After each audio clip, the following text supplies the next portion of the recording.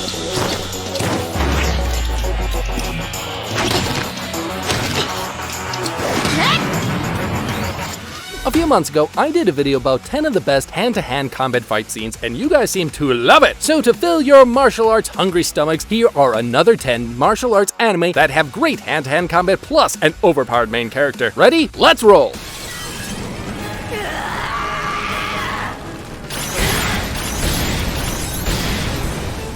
Why don't we kick things off with some girl power, yup, instead of all that chatness of male main characters. Here we have the perfect Mary Sue running for president and then fulfilling everyone's wishes faster than the Holy Grail. The story, instead of revolving around fighting, likes to add surprises here and there. And then you finish the episode getting turned on by girls smacking down each other. This is based on the light novel of the same name written by the author, Abake Monogatari, so you'll surely catch some similar tropes as well. Sometimes you'll feel like Studio Gainax isn't putting their best efforts for this, but then the fight scenes kick in and oh boy, those fights are on a whole new level. And instead of being serious like most martial arts anime, this one has a lot of comedy in it, which means you can laugh and watch cute girls kill each other.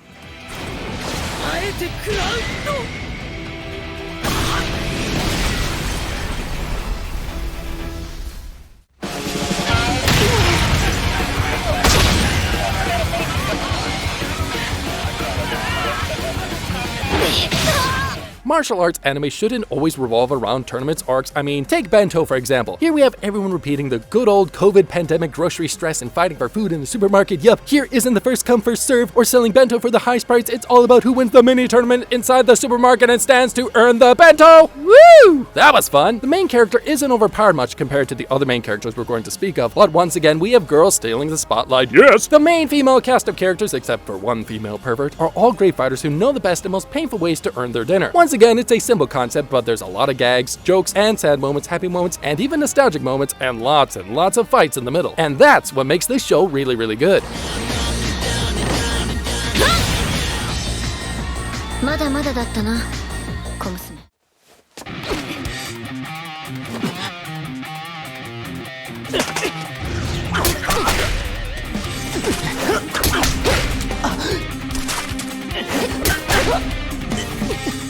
At first look, this may look like a reverse harem with a martial arts tag fitted somewhere in the middle, but then the story starts to get interesting, and the fights that happen centered around the main characters start to get more climatic. And don't judge the title wrong, this isn't about girls beating boys, it's about a girl who is forced to cross-dress as a boy and go to an all-boys school and hang with a bunch of delinquents. Yep, you heard that right, pal. Teenage Hinako finds her long-lost brother, and instead of bracing her and become family, he sends her to a new school dressed as a boy. I know, that's the sort of big brother everyone needs. And to make things worse, this school has the toughest delinquents of the entire city, who likes to solve things with their fist. Can Hinako survive? Will she overcome the odds and become the new boss of the school? Watch and find out.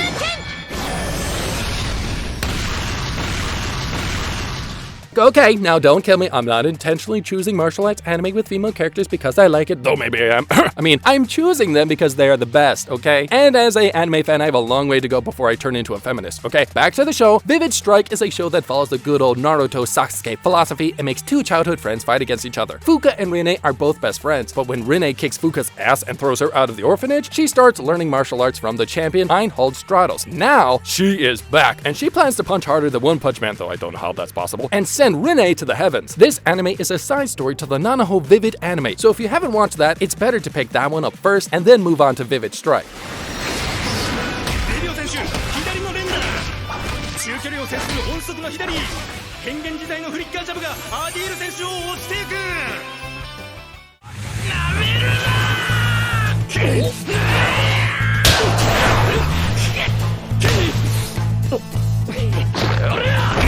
What first comes to your mind when speaking martial arts? Sumo! Okay, I'm not going to lie. I started to get interested in sumo after watching Hinomaru Sumo. And man, it's a wild ride. I really enjoyed it. You've got Hinomaru Ushio, a charismatic main lead that wants to enter the sumo industry, but lacks the necessary size for it. So what does he do? He decides to become the high school Yokunza, which is a title given to the winners of a series of high school fighting tournaments. It's God of High School, but with less supernatural powers and more sumo fights. You've got the classic I want to reach the top protagonist who's trying to climb up the power hierarchy, plus the big baddie who wants to crush him. him, the best moments of this series are its fights. No, I'm really not even joking, it's really amazing. Since they can give you the hype similar to Hajime no Ippo. If you love to see fat boys wearing diapers beat each other to death, well, what are you waiting for?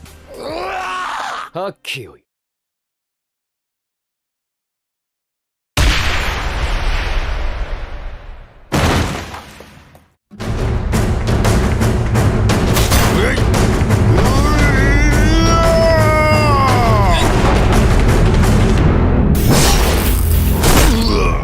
Alright, I know, it's anime's worst enemy, and every studio's best friend when it comes to budget, the CGI. Now, normally adding CGI into an anime is a good way to butcher the entire show and wait for the fanbase to murder the studio staff on Twitter, but this time it actually works. Remember Kengan Ashura, an anime that used 3D effects, but still ranked top as one of the best anime because of the fight scenes. Levius is the same, but even more improved. You've got great characters you can root for, plus some great fight scenes in this futuristic setting, where cybernetically enhanced people fight inside an arena for power. The premise may be cliche and the entire concept may be simple, but Netflix being Netflix knows how to exactly put a twist around a generic concept and turn a simple martial arts tournament to a steampunk boxing campaign.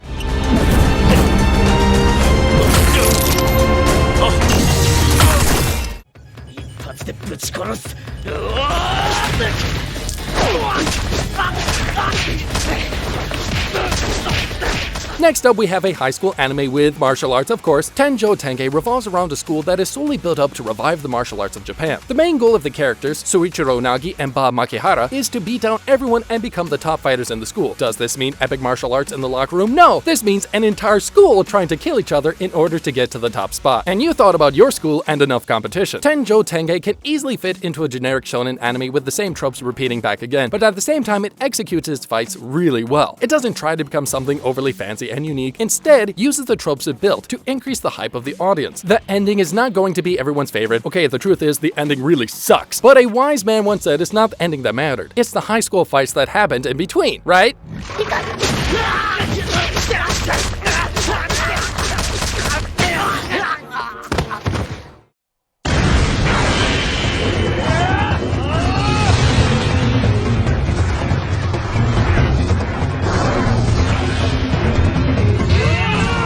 How about we talk about history without all that teenage drama, right? I know, it was getting exhausting. This time we've got legends like Nobunaga Oda joining in a story that revolves around Japan's Sengoku period. Sengoku Basara has a simple story compared to many anime, but knows how to execute it nicely in a way that doesn't make the whole anime boring. If you're planning on watching this anime to improve your history knowledge, then no, this anime is not for you. But if you don't give a damn about what happened in history like me, and want to enjoy ancient Japanese warlords trying to kill each other, then hell yeah, this anime is for you! You just have to sit there and watch people kill each other, no need to do any thinking, and that's perfectly fine in my book.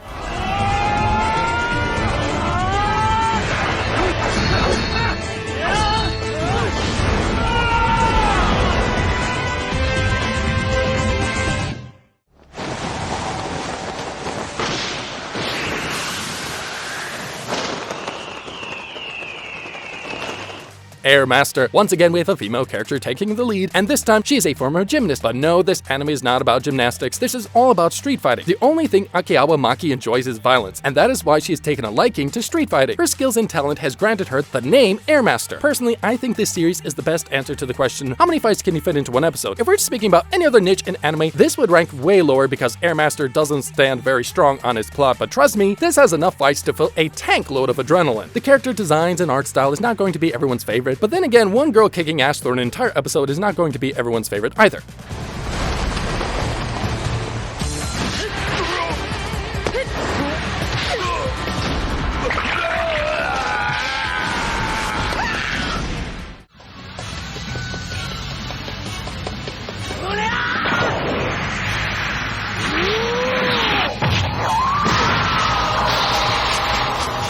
Oh yeah, baby. And topping our list and standing strong at number 1 is a very popular anime that everyone knows. I mean, if you don't know, what is wrong with you? Yusuke Urameshi, a street delinquent who saves a child from a possible car accident. At the underworld, his soul is said to have no place in heaven or hell, so a spirit named Botan allows him to go back to his human body if he passes a series of tests. He passes these tests easily, but once he returns to his body, he's granted the title of Underworld Detective. Now he should investigate supernatural activity along with his friends. Yu Hakushou knows how to do many things right. I mean, not just the fight fight scenes, but the character development, the tension, the story, everything. It's a very, very old anime, and sometimes the fights may look badly animated compared to the many modern anime, but at the same time, the story and the characters of the show make it 100 times better than many modern anime. If you love fights, more fights, and some supernatural demon power mixing in, then don't ignore this one. So, there goes another 10 martial arts anime with an overpowered character and epic hand-to-hand combat. If you enjoyed the video, don't forget to drop a like and hit the subscribe button for more watch lists like this. I'll be back again with another anime recommendation video soon. Till then, stay safe, anime fans, and make sure to watch more and more anime until your heads explode. Yeah! Alright, see ya!